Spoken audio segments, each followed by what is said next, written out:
A major challenge in quantum computing has been designing a system that can operate at room temperature. Lightwave valleytronics, which uses intense light waves and the momentum of electrons to process logic, could be a solution.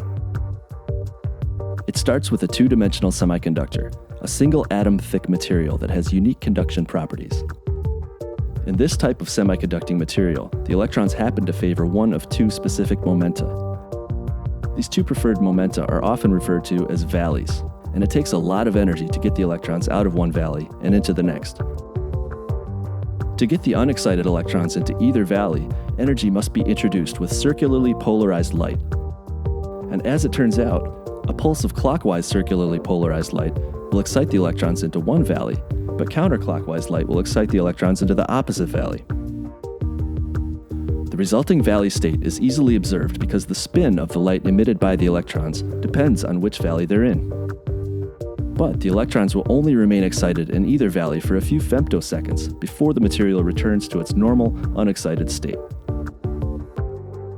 In order to build a conventional computer, there needs to be a way to represent a bit of information with two possible values, 0 or 1, or in this case, valley 1 or 2. But that bit must also be able to switch between 0 and 1 to perform logic operations.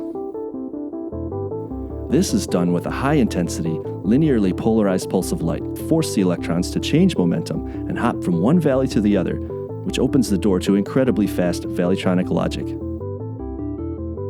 If this system is scaled up to build a conventional computer, it would be millions of times faster than what exists today.